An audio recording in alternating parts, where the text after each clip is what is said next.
অতীতের সব অনাকাঙ্ক্ষিত ঘটনা ভুলে আবারও সামনের সারিতে বর্ণিল নারীরা পায়ে পায়ে তাদের নির্ভয়ে এগিয়ে যাওয়া বুঝিয়ে দেয় গতবারের বর্ষবরণের দিনে নারী লাঞ্ছনার দুঃসহ স্মৃতি তাদের এতটুকু পিছপা করতে পারেনি। কোনো কিছু আমাদেরকে দমিয়ে রাখতে পারবে না, সেটা আসলে আমরা সবাইকে জানানোর জন্য এসেছি যে আমরা কোনো কিছুতেই আমাদেরকে আটকে রাখা যাবে না।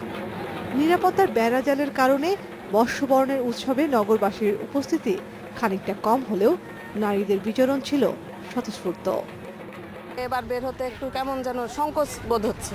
গত বছরের বিভিন্ন রকমের ঘটনা দেখছি, শুনছি, তারপরে এখানে আসার পর এখন আর সেরকম কিছু মনে হচ্ছে না। নিরাপত্তার জন্য আইন শৃঙ্খলা বাহিনীর নেওয়া পদক্ষেপগুলো নিয়ে স্বস্তিবোধ থাকলেও বিকেল 5টার মধ্যে সাংস্কৃতিক অনুষ্ঠান শেষ করার ঘোষণা নিয়ে দেখা গেছে মিশ্র প্রতিক্রিয়া। নিরাপত্তার প্রবলেম থাকে সেটা তারা আপনারা জোরদার করেন, সেটা কেন আমাদের সংস্কৃতিতে এসে আমাদের উৎসবে কেন এটা প্রবলেম করবে? বিকেল 4টার পরে 5টার পরে এই করা যাবে না, ওই করা যাবে না বলে মানুষের ভিতরে যে আতঙ্ক ছড়ানো হচ্ছে সেটা নিশ্চয়ই একটা উৎসবের পক্ষে যাচ্ছে না। অল্প সময় করে যদি সেটা আনন্দের পর্যন্ত থাকে তাহলে বেটার। নিরাপত্তার অজুহাতে আগামীতে উৎসবের রাশ টেনে ধরা হবে না, এমনটাই আশা করছে নারী সমাজ। ট্যাপা পুতুলের আদলে মা ও শিশুর এই প্রতিকৃতিটির উচ্চতা 20 থেকে 25 ফুট।